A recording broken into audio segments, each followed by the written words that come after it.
right, today's lesson will be a short lesson, and then we have some business and the winner of our nail. Now, in this lesson, we are acknowledging and getting to know our sources. Our main source is the Ape Clerk, and this document, Hibayama no Maboroshi no Kaibutsu o Otte, Chasing the Phantom Monster of Mount Hiba, published, I believe, in 1975, in tandem by the Office of the Ape Clerk and Saijo Yuki Town Hall's Planning and Promotion Division. The Office of the Ape Clerk and the Ape Section was established in April 1971 to deal with all of the sightings and the commotion. His duties were fivefold. 1, information collection and recording. 2, media support. 3, answering inquiries. 4, assisting and coordinating research teams. 5, managing nuisance fees. These were compensations paid to local farmers whose fields and rice paddies were trampled not by Hibagon, but by reporters and genuine researchers and amateur enthusiasts. Now, you have already met the Ape Clerk or seen him, Mr. Katsuyuki Egi. He is still alive and well as of 2017, and I am going to try to meet him, maybe this year. Now, this document publishes some of the reported sightings, just some of them. Remember, reported sightings are the minority.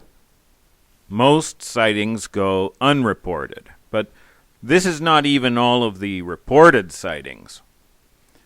These are sworn statements. Now, not everyone who reports a sighting comes in, you take time off your job, you drive over to town hall, you wait for your appointment, you present your ID, you get questioned by the Ape Clerk, maybe the cops, you swear an oath, and you sign your name, or rather you would stamp your personal seal, all under penalty of perjury. Most people don't do that. Most people just called things in. So this list represents a minority of a minority. But this list is good. It gives us a great baseline. And it's not perfect. We talked about seasonality. You know, I've thought that maybe October, November is simply the time when farmers finally have the time to go and give sworn testimony. Well, we work with what we have. Now, this list is the bulk of our known sightings, but not all. Case 0, the little kids who were not believed, didn't make this list. Cases after March 1975 didn't make this list. Now, those extra sightings are in my book, on my list, which I believe is the most complete list published today. Again, all of the unsworn sightings, the phoned-in sightings, are lost to history now.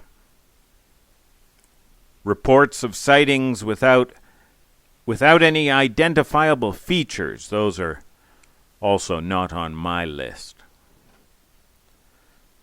All right, that is our main source for sightings. Now, you will know when a sighting is from the Ape Clerk's Chasing the Phantom Monster of Mount Hiba, because it will have the eyewitnesses' initials.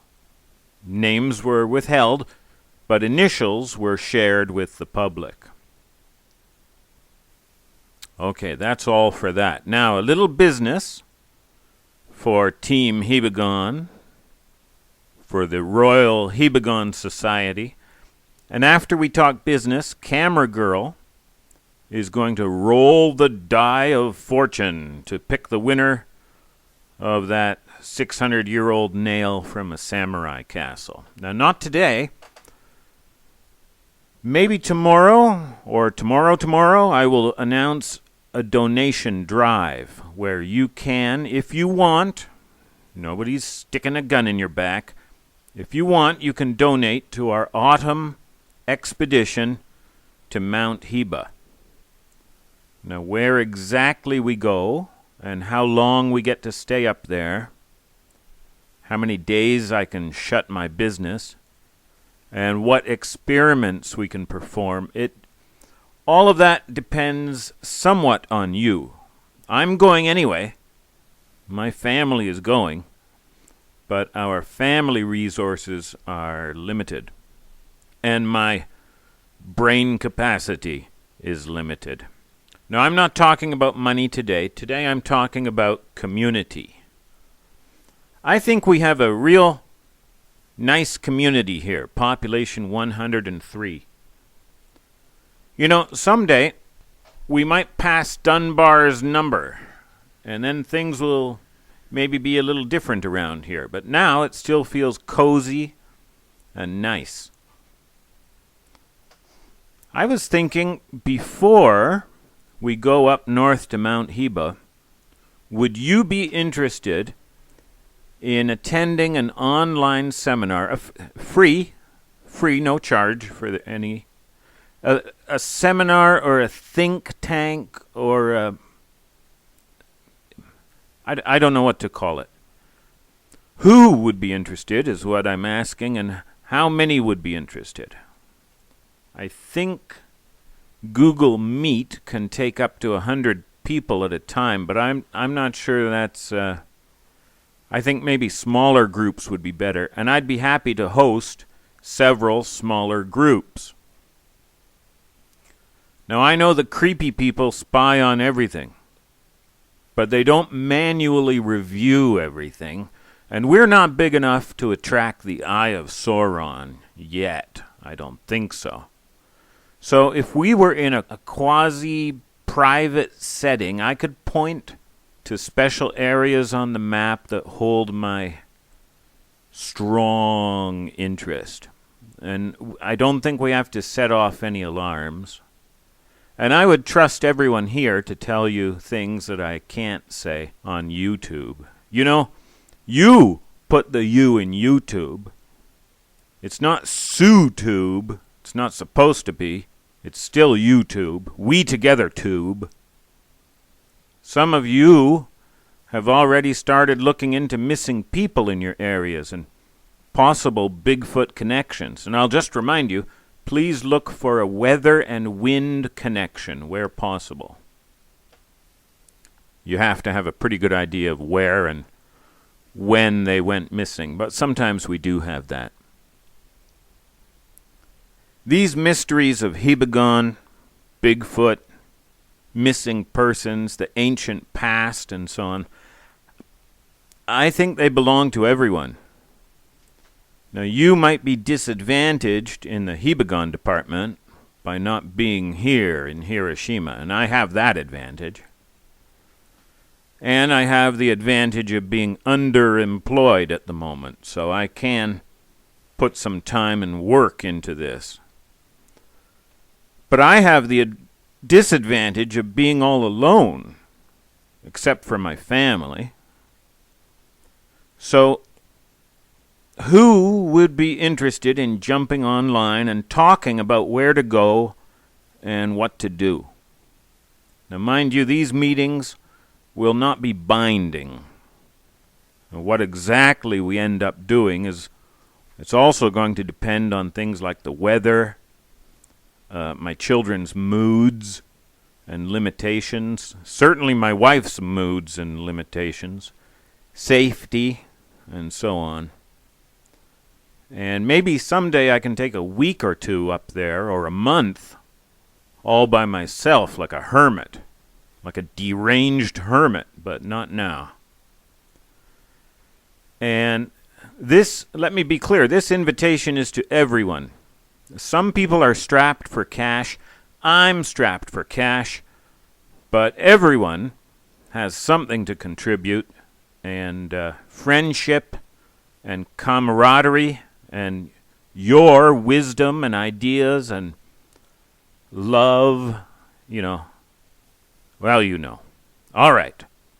Time to go and pick the winner of this nail. Okay, camera boy here, together with camera girl. Hi, camera girl. Hi. Are you excited? Yes. Yeah, me too.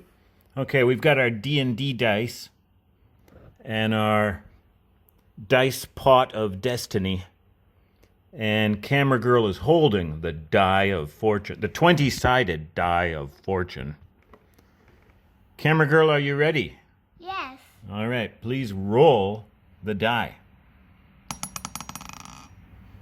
Can you read the number? It's number 12. 1, 2 is number 12. Congratulations, number 12. We're going to go and find out. We wrote your names down and assigned numbers. We'll go find out who that is, because I can't remember.